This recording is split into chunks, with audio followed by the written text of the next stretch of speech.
Hello again! Well, this past week I was helping to clear out a friend's house, and I brought with me all of these magazines. They're not for me. Actually, I brought them for a friend of mine who said she would love to have all these magazines. They're old ones, but it doesn't matter. And here I also brought some books, and these were donated by her daughter.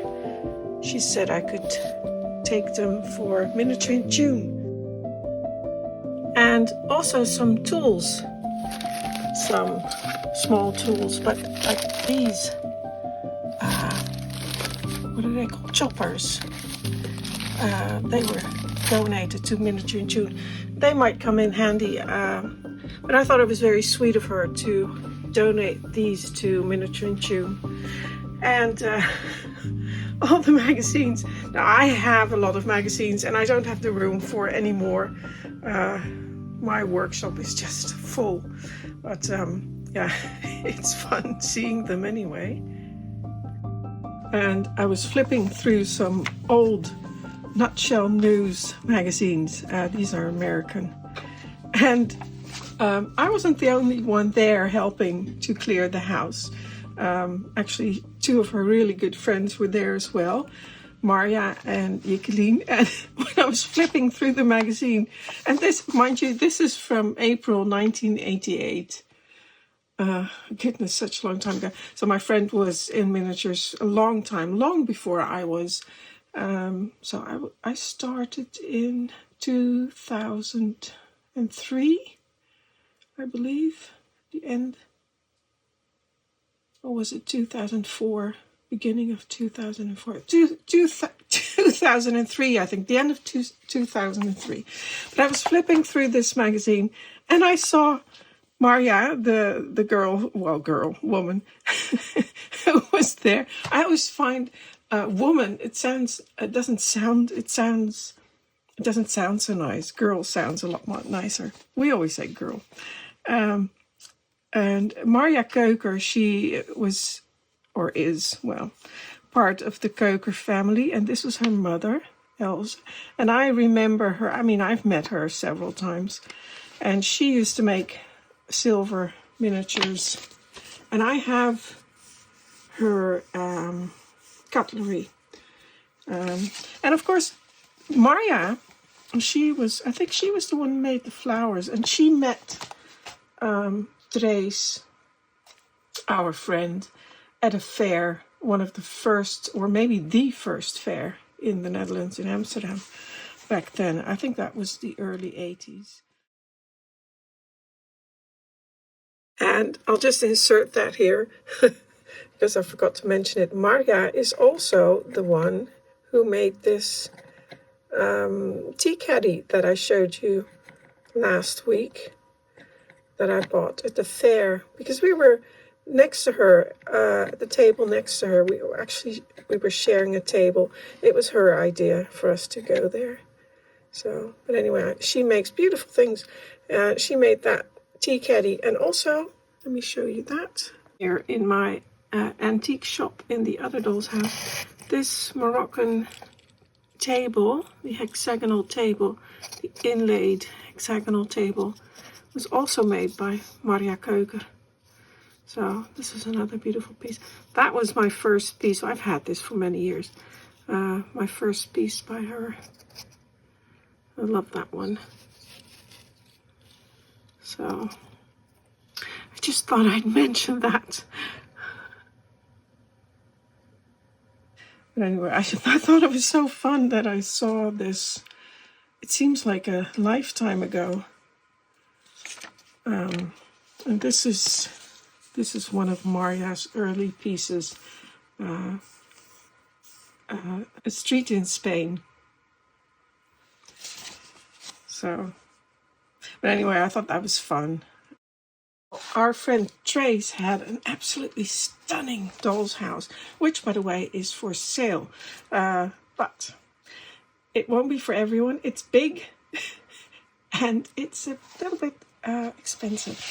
So this, oh, here it's made by Mulvaney and Rogers, Kevin Mulvaney and Susie Rogers. They have this stunning book with all their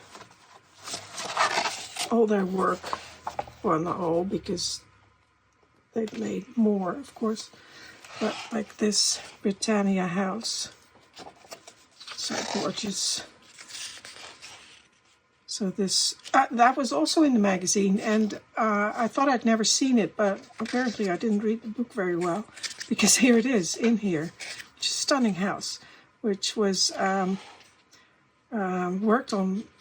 Here it says Kevin working on the house with interiors by Nina Campbell, Colfax and Fowler, and George Cooper, among others. So amazing! Look at that. And I actually took a picture of one of the pictures of the magazines because I really like this room, and of course it's in the book. Stunning, beautiful work by so many other English makers. There's so many fantastic English miniaturists. But anyway, here is Therese's house, and it's based on the Dutch palace Het Loo. William and Mary used to live there, and they've changed it a little bit, but it's a big house. But I hope I'll be able to film it before it's sold or before anyone else snaps it up. But so yeah, stunning house, absolutely gorgeous. Every time I see it, I'm so impressed. And all those windows are individual glass panes, and it's beautiful, absolutely beautiful. But it won't be for everyone. Like I said, it's big, and it will not, as you can imagine, because it's by Mulvaney and Rogers, it will not be cheap.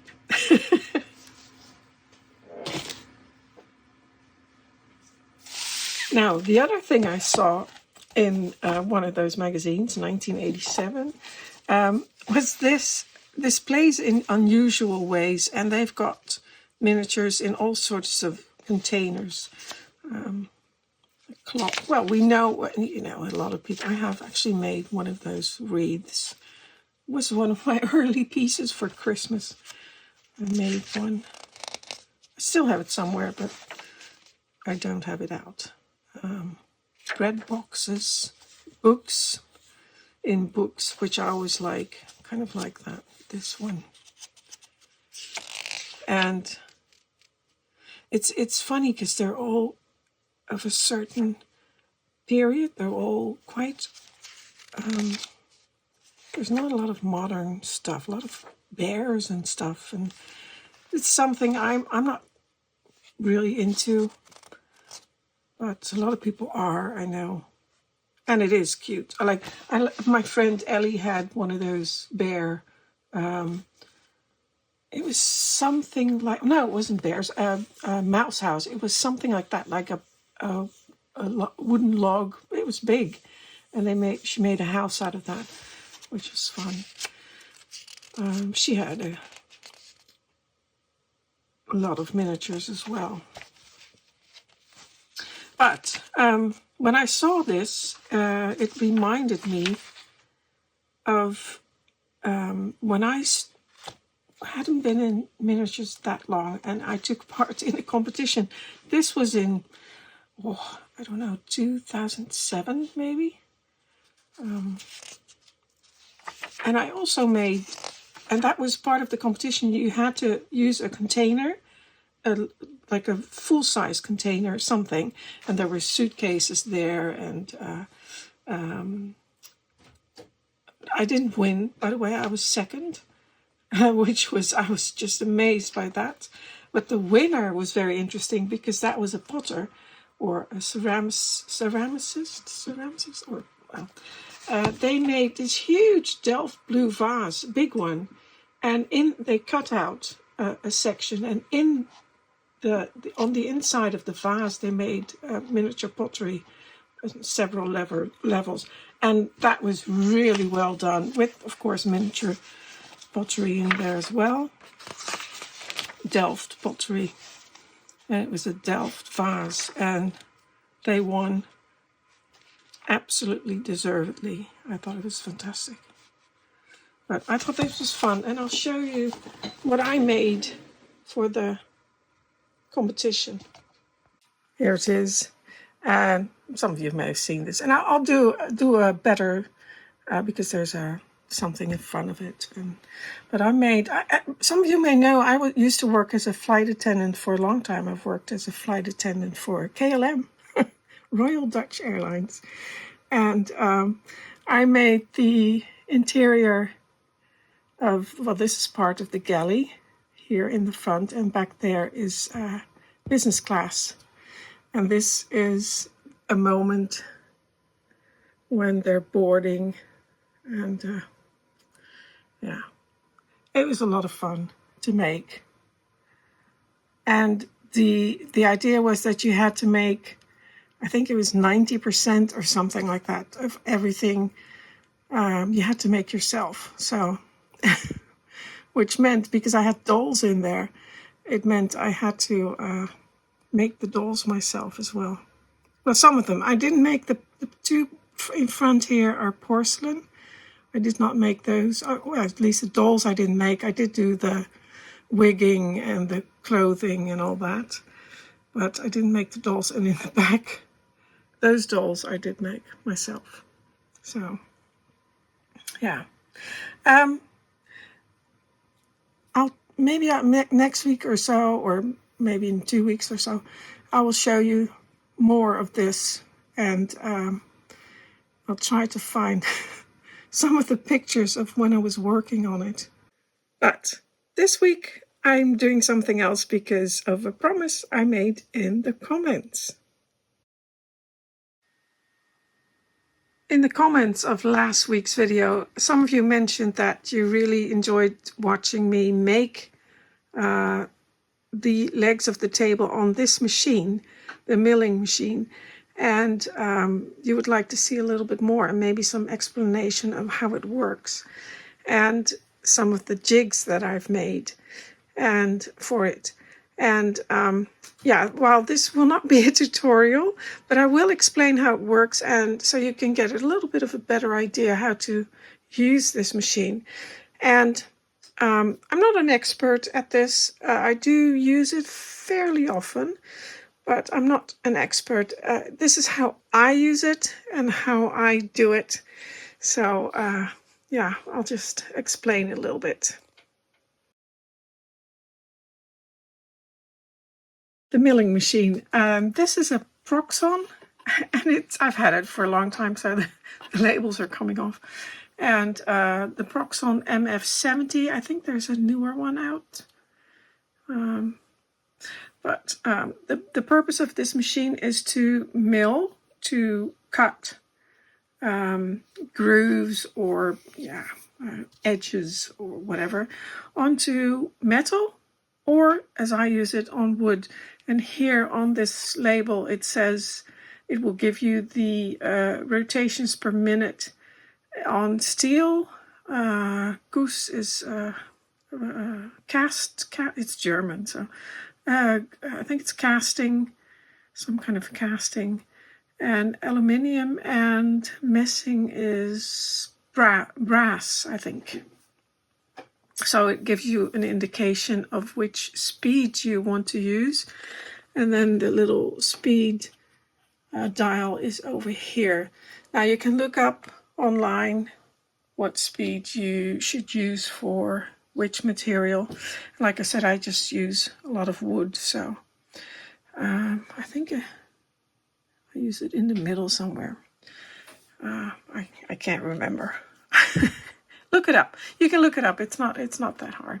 So what you can do with it is there's a table here, and usually this is for metal work, but you can use it for wood as well.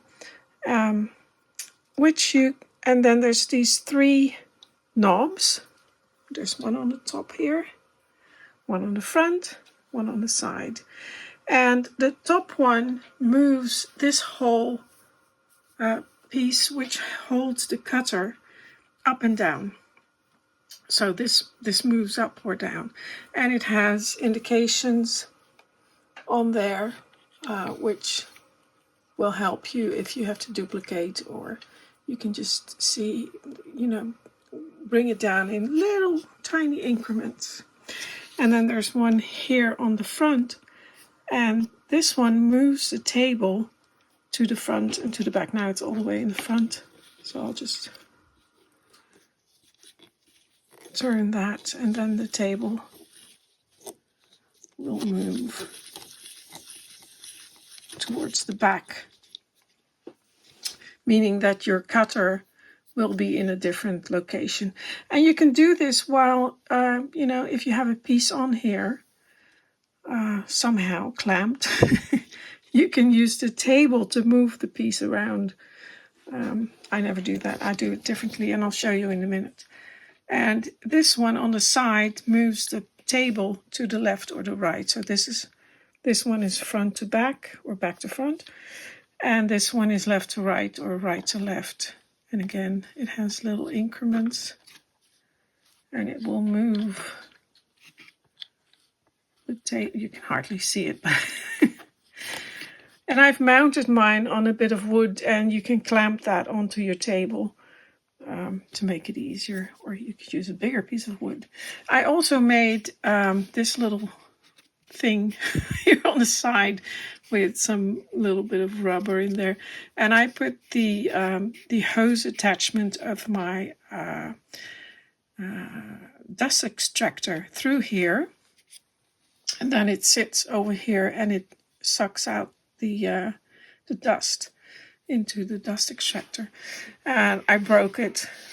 So that's why on my video last week, I think I stepped on it because I had it sitting on the floor here next to me, because I had to use it, then do something else. So I would put it down on the floor next to me. Then 10 minutes later, I would pick it up again, use it again. And for some reason, when I got up, I stepped on this thing and I broke it.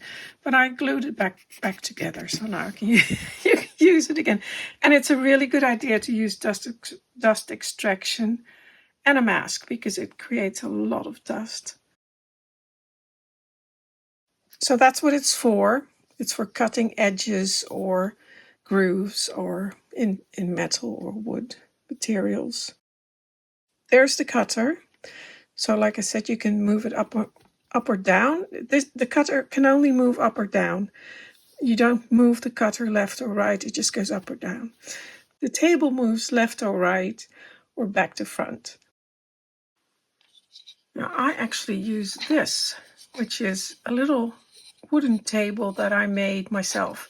And it has this little raised edge on the back, which acts as a fence, and which you can use to put your material against and then slide it against there. Or use it, if you're using it as a drill, you can just keep it stationary, of course. But the fence is very helpful. And it's very simple. It's just a piece of wood with two bits of wood attached to it that fit exactly into these grooves here. And then I've got a couple of bolts in there, square bolts that again fit right into these grooves. And I think the bolts came with the table, if I'm not mistaken. So you can put these grooves in here, and then again the bolt as well. Put that in there, and I'm not using the back one because it's too far back, and it will hit. If I move the table to the correct position, it will hit the front here, and it doesn't work. So there, now it's on there, and I can tighten these screws.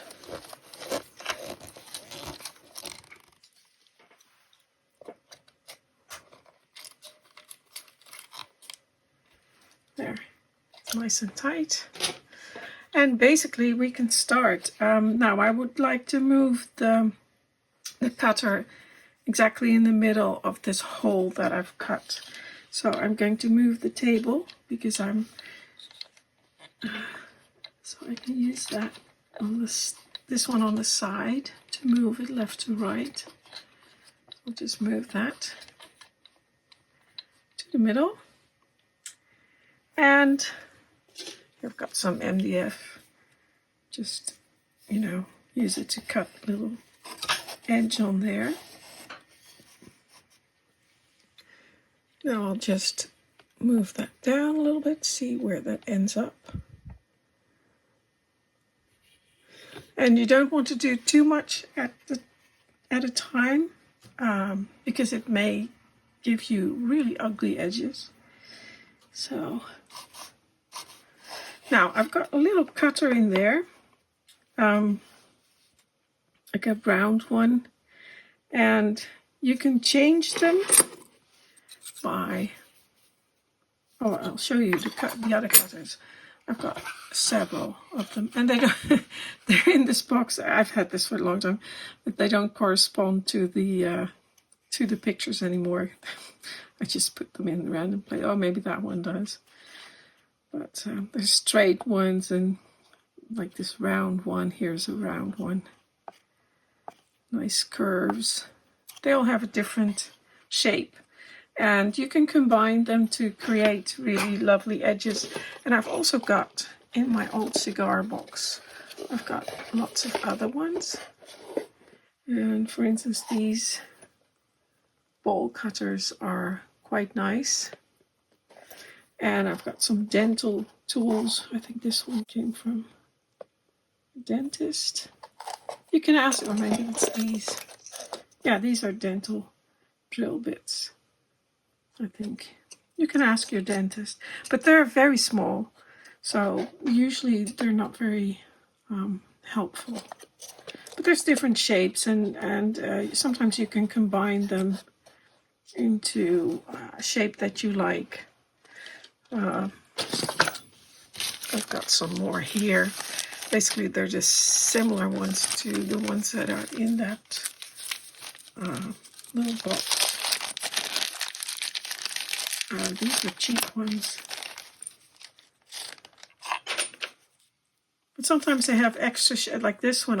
I'd never seen that one before, so never used it yet. But they're nice ones. So what you do, and they're in there, they're held in place just like a drill with these chucks. So the chuck is in here, and that holds the cutter in place. Now the only thing is that I have some more cutters, really nice ones, and they would fit into the machine, but they don't fit in the chucks. And I've been having a really hard time finding the correct chucks for those. So I think it has to do with the American sizes and European sizes. They're different, so you have to pay attention to that. Now, getting the cutter in there or out of there, you need these. And you need two of them. You need two hands, and you hold that one. So it's a bit of a... I need to move it up, otherwise I'm not going to be able to get out. There. So, now it's out. Of course, it goes in the same way. Just tighten it by hand first, and then give it a little... There. Tighten it a little bit. There. I'm just going to use that cutter. On the side here is the on and off switch, and if I turn it on,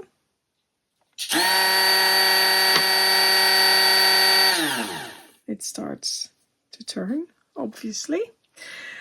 Now, as you can see, it turns really fast.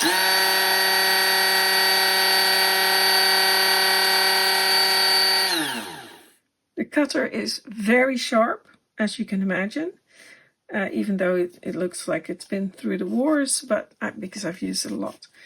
But it's still very sharp, and so you do not want to to get your fingers close to the cutter. So sometimes I just use a bit of extra wood to push it, so I don't have my fingers in the way. And I think you just have to try it first a little bit and be very, very careful, because it will rip your fingers.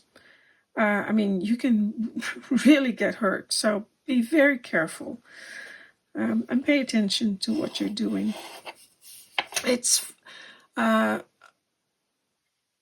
different woods will react differently, different materials will react differently.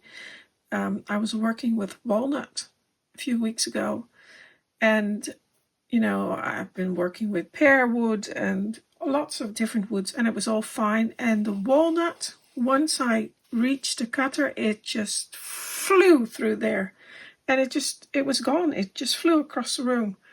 I was quite shocked, to be honest. I didn't have my fingers anywhere near, but you know, you can imagine if you have your fingers really close and all of a sudden the wood is grabbed, it grabs the wood, it will take your fingers with it. So keep your fingers away, especially when you're using a piece like this. I think when you're using a jig, there's less of a chance of that happening because it has a stop. Well, I use a stop on there, so it doesn't go anywhere. It just stops. So it's a little bit safer. But still, you know, with all these machines, it can hurt you. So be careful. Now, I want to position the piece. Bring it down. And don't take too much off at once. You might get really ugly edges. We'll see. Now the other thing I often use is just a bit of spare wood, and here you can see that I've used this before. This is 90 degrees, so I use it for pushing the wood against the fence, so I don't have my fingers on here. And I also use it sometimes when you have a small piece, like let's say you want to cut that edge, that short edge, that's a little bit tricky. So then I use this square 90-degree angle piece to help it keep it stable, like that. And keep your fingers away as well. Just a little tip. But it's nice, and it's just a little bit of extra, you know, cut off wood. I can't remember what I use it for, but that is a 90-degree angle, and it's nice and firm. It's good wood, bit of nice wood. Right, so let's turn that on. It's probably not gonna remove a lot anyway, but we'll see.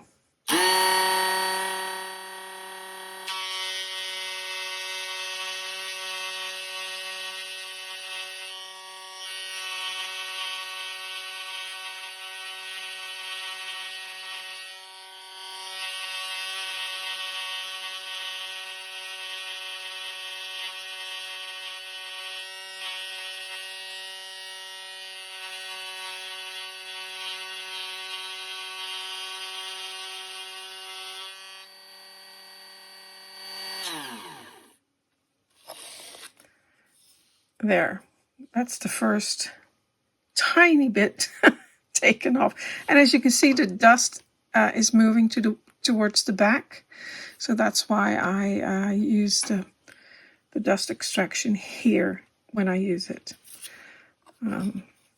So then I'll turn it again, move it down a little bit, tiny bit. Let's see.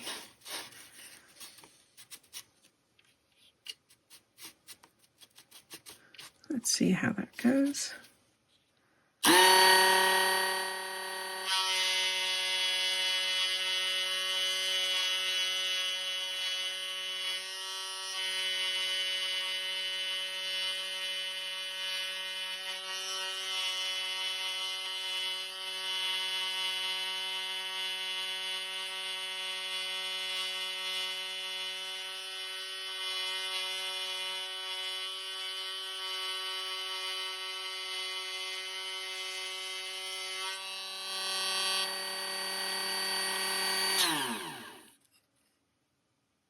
So you keep doing that until you reach the shape that you like.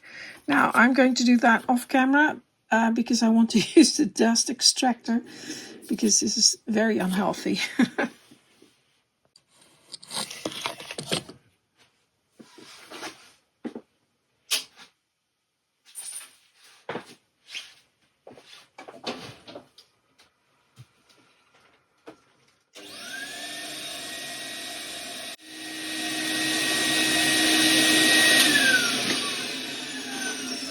Well, great. I thought I filmed a time lapse, but I didn't.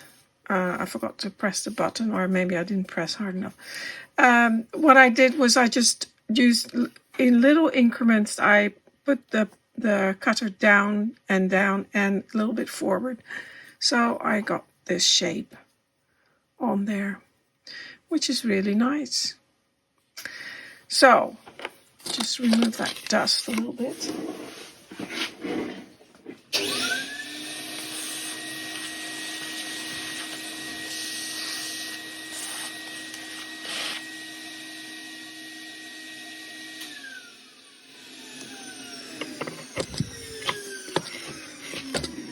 That's the basics of what I use the milling machine for, and there's several other ways to use it, or many other ways to use it. And one of them is when I made the legs for the table, and you saw that in last week's video. And I'll show you the jigs a little bit better. Now, to make the legs for the table, I showed you last week, and here's one of my trial legs that I used for, I have several that I used for trying out the cut, the height of the cutter and the depth and all that. You need a blank piece of wood. Of course, this is now a table leg, but it was all square like that one all the way along, and it was a bit longer like that. I cut it off. And that fits into my jig, and I always call it a cradle, so that cradles the wood. I don't know if that's a proper term, but that's what I use to describe it, because it cradles the wood.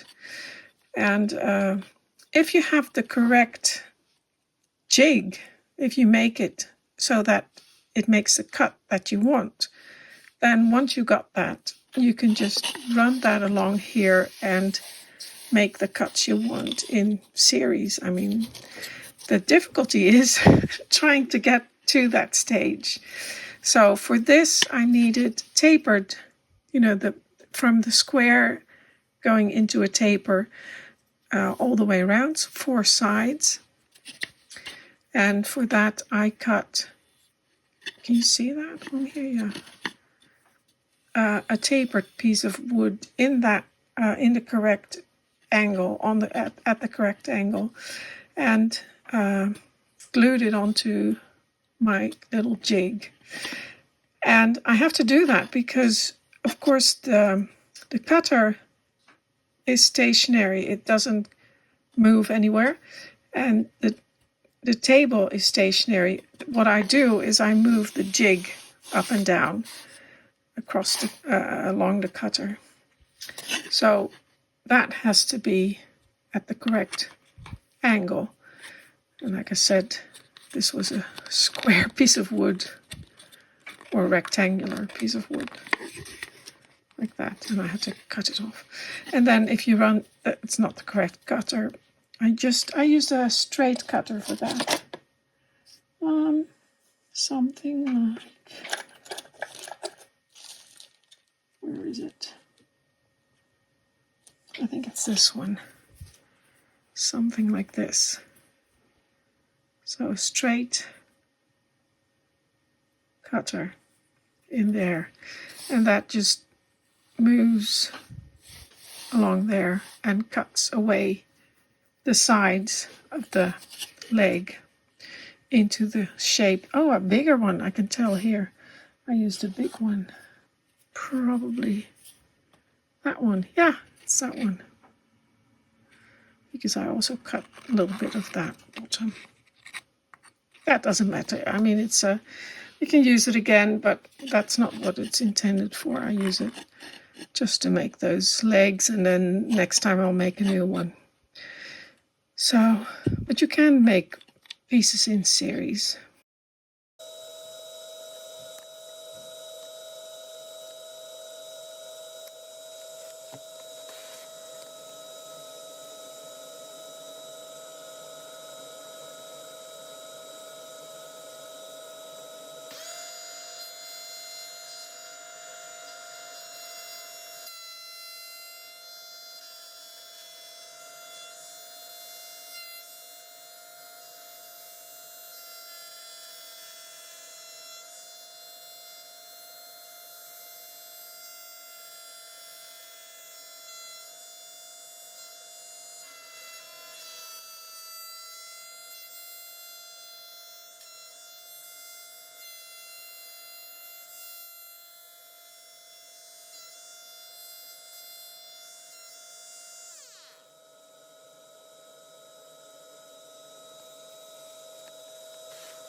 So the piece of wood that's in there has to be at the angle that you want to get.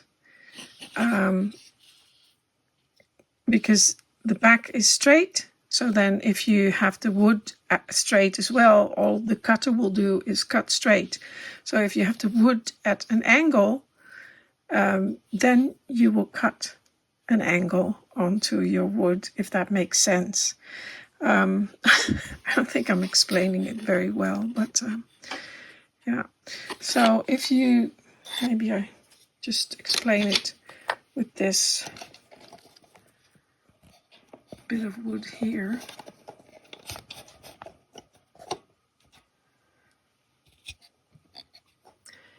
The fence is straight, the cutter is stationary, it's straight, it's not going anywhere. It will only cut straight. If I move this along the fence, it will just cut it straight. So now if I can somehow have the wood at an angle like that, of course I cannot hold it like that. That's what the jig is for, because the jig is holding the wood in place. Then if I move the cutter, I have to move it forward a little bit. Forward, not backwards. Or backwards, not now forward. Terrible, these angles. So now if I move the wood at an angle and turn the cutter and move this, you will see that the cutter is going towards the point. Now, of course, when I'm just holding it like that, it's not going to work. This is very dangerous. You should never do that. You should always have support. And like I said, that's what the jig is for. So the jig is holding the wood in the position of the angle compared to the fence. So the fence is straight, but the jig is holding the wood at an angle compared to the fence. Does that make sense? I don't know if I'm explaining it too well.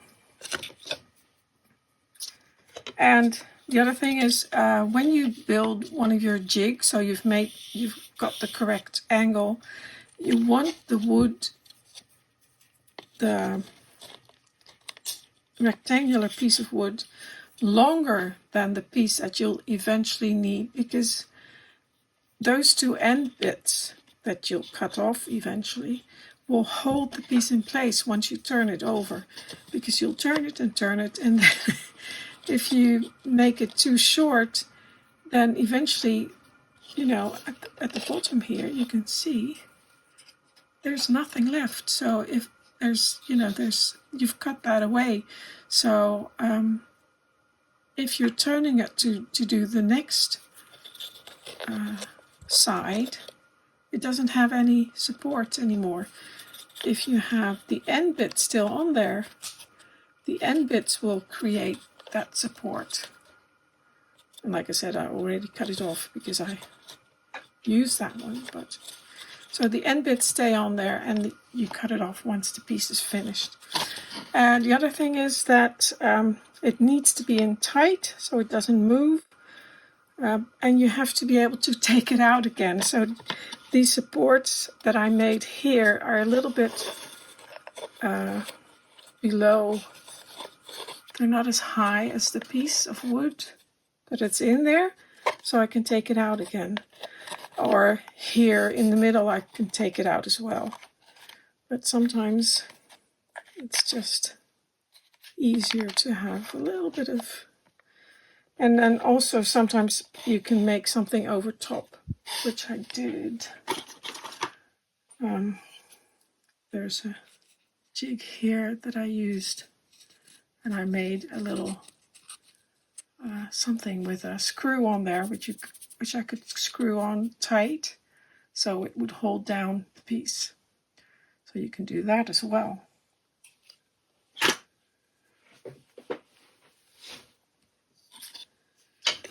Now, the next one was for the fluting of the legs. And again, this is a test piece, so it's not perfect, but... So that went in there. Again, the end, where is it? The end piece was still on there, like that. So it had some support. And I had to pack it out a little bit because it wasn't quite the correct height. So that's why I was using these test pieces to do that. So I added some wood in there to make it fit. That's fine. I mean, it doesn't have to be beautiful as long as it works. And just like the other jig, this jig has a little bit of an angle to it because the fluting here, of course, goes right along the edge of the tapered leg. So compared to the straight fence and the cutter, which is straight, it has to be at an angle, just like the other one, the other jig. I actually used this cutter, this bowl cutter, to cut those grooves, the fluting, as you can see, right in here. And so that was in here in the milling machine. And I have a little stop here because, of course, all these grooves, all the fluting has to start and end in the same spot. So I made a little stop here, and I had glued over here. I've already taken it off. I actually screwed and glued a little bit of wood here. So, or over here, I can't even remember where it was. But anyway, glued and screwed a little stop onto my table as well. So then when I would move the jig, it would stop at a certain point. And on the other side, I just clamped a bit of wood down. So if I would move it to the left, it would stop at a certain point as well, so that I would have the exact same starting point and ending point for all the legs, all four sides, all four legs. Actually, I think I made 8 legs in total. And you can see a little bit, this is, like I said, my tester piece. That one is not quite straight. And so I had to try it again. And I had to make 2 jigs because that groove, that fluting, of course, has a different angle because it goes on this side of the leg. So there's several jigs you have to make for one leg. And again, like I said before, once you have the jigs, once they're correct, once you've tested them, and all the settings are correct, because you also have to set the depth and the position of the cutter as well. Once you've got all of that figured out, which takes quite a few tries and a long time, then of course you can just, move and make them one after the other. Of course you have to go slow, several passes, but yeah,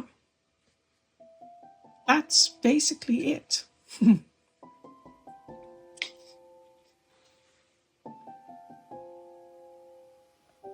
I've taken the table out of the room box because I still have to do some work on it. Yeah, it's lovely, and these are just some of the pieces from my collection I put on there. And this is an old, really old little porcelain plate, and it's broken. There's a chip out of the rim, but that doesn't matter. I can try to fix it, maybe in the future sometime. I would like to try learning those kind of things. And I can't remember where I got this plate from. It's old, but I don't think it's very valuable. So those are things I can try my hand at myself. So, well, that's it for today. It was a long video, but a lot of you have said that you don't mind long videos. And with these explanations, I try to cut in the video, make cuts and make it shorter, but it's always difficult. So, well, I hope you enjoyed it anyway. Thank you for watching. Until next time.